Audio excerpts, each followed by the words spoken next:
Welcome back my YouTube channel शिक्षा महासागर। Friends, हमने समवायता के प्रकारों में समवायता का पहला प्रकार श्रृंखला समवायता वह देख लिया था।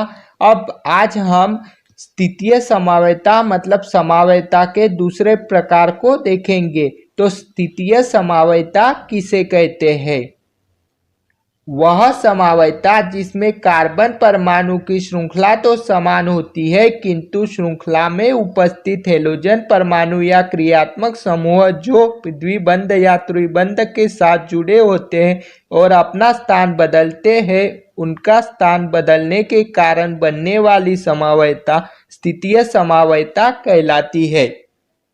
समवायता में फ्रेंड्स, कार्बन परमाणु की श्रृंखला तो समान होती है, लेकिन इसमें क्या होता है कि जो हेलोजन परमाणु जब कार्बन परमाणु को उसके साथ में सिंगल बॉन्ड, डबल बॉन्ड या ट्रिपल बॉन्ड के साथ में जुड़े के बाद में यह हेलोजन परमाणु अपना स्थान बदलते हैं।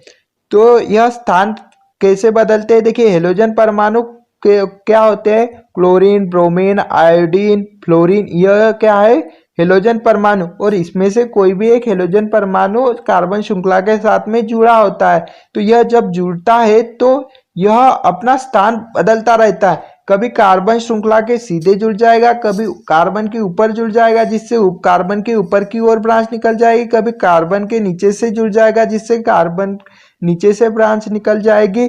तो जब ये कार्बन परमाणु ऐसे ये कार्बन परमाणु के साथ में जब हेलोजन परमाणु जुड़ जाते हैं और अपना जुड़ने के बाद में अपना स्थान बदलते रहते हैं, तो इसे ही क्या कहते हैं? स्थितीय समवायता कहते हैं। मैं आपको इसको एक एग्जाम्पल के द्वारा समझाता हूं जिससे आपको जल्दी समझ में आ जाएगा।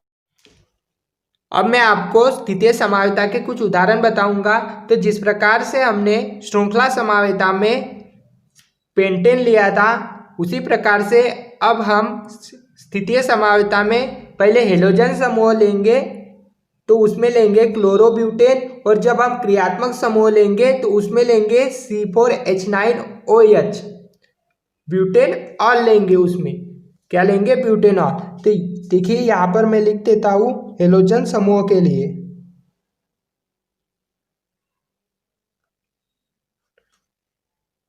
समूह लिखिए या परमाणु के लिए।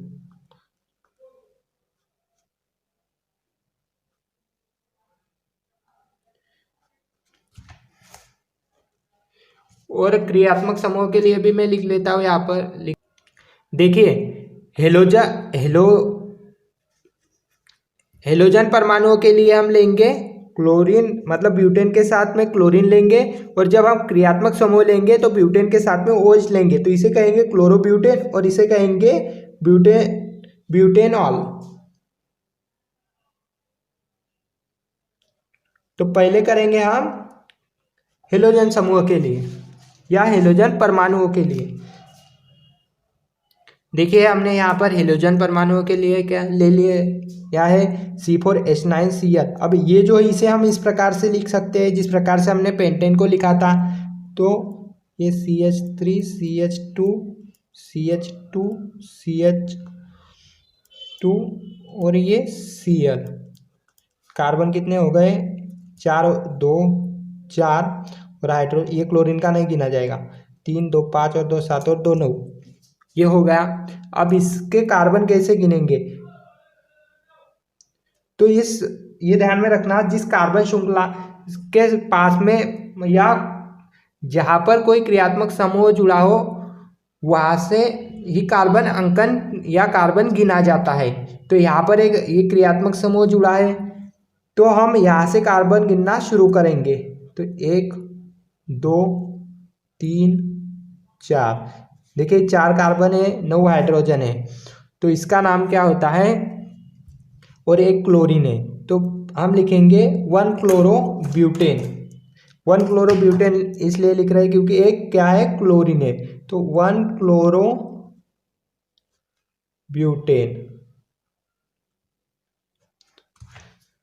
अब ये जिस प्रकार से मैंने आपको परिभाषा बताई है स्थितीय समवायता की, उसी प्रकार से हम कर रहे हैं। तो स्थितीय समवायता में देखिए, कार्बन परमाणु जो होते हैं एक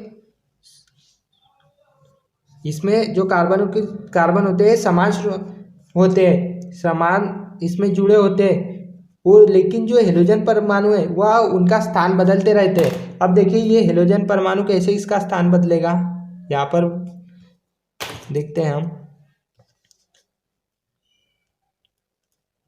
CH3 CH2 CH और CH3, देखिए अब ये हेलोजन परमाणु यहाँ से यहाँ आ जाता है।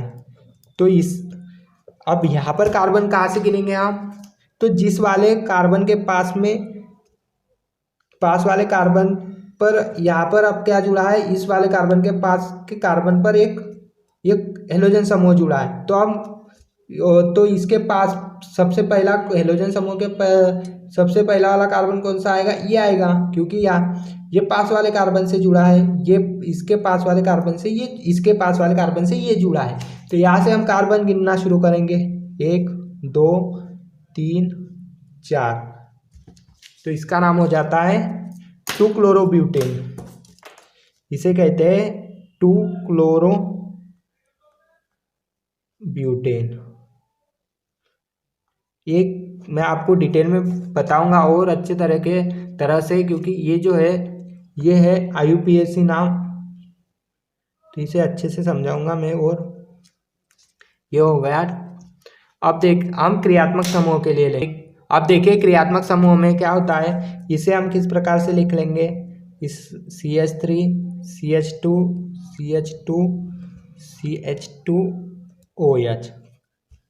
अब इसमें भी कार्बन कहाँ से गिनेंगे, जहाँ पर क्रियात्मक समूह पास में हो वहाँ से हम कार्बन गिनना शुरू करेंगे।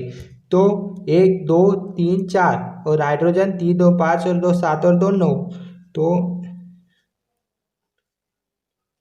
4। अब इसका नाम जो होता है वह होता है ब्यूटेन 1-ऑल,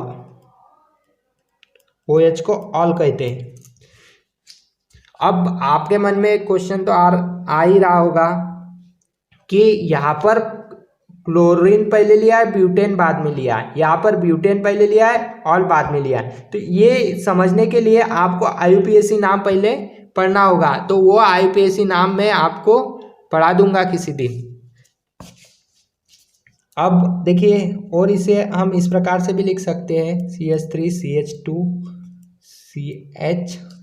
CH3, और ये सेकंड वाले कार्बन पे क्या निकली है, ब्रांच OH की निकली है। तो इसमें यहाँ से कार्बन गिनेंगे 1 2 3 4, इसका नाम क्या हो जाएगा, ब्यूटेन 2-ऑल, क्योंकि सेकंड वाले कार्बन पर क्या निकली है, शाखा निकली है OH की, तो ऑल। तो फ्रेंड्स इस प्रकार से ये स्थितीय समावेता है, स्थितीय समावेता के एग्जाम्पल है ये। मैंने आपको स्थितीय समावेता की परिभाषा बताई, जिस प्रकार से परिभाषा में दिया है उसी प्रकार से यदि आप करते जाते हैं तो आपको आसानी से समझ में आ जाएगा। अब इसके बाद में जो थर्ड वाली है, ये मतलब अपने रचनात्मक समावेता का ये सेकंड समावेता थी। पहली जो थी हमने पढ़ी थी इसके पहले वाले वीडियो में, श्रृंखला समावेता, फिर ये सेकंड वाली आई स्थितीय समावेता। अब जो थर्ड वाली आएगी वह आएगी क्रियात्मक समूह समावेता, तो वो मैं आपको अगले वीडियो में बताऊंगा। तो यदि आपको वीडियो पसंद आए लाइक शेयर जरूर कर देना, और आपके मन में कोई भी क्वेश्चन आता है तो आप कमेंट के माध्यम से हमें पूछ सकते हैं। और आप हमारे चैनल पर नए हो तो वीडियो को सब्सक्राइब कीजिए और बेल आइकन को भी प्रेस कीजिए, जिससे आपको प्रत्येक वीडियो की नोटिफिकेशन प्राप्त हो सके। तो ओके फ्रेंड्स, थैंक यू।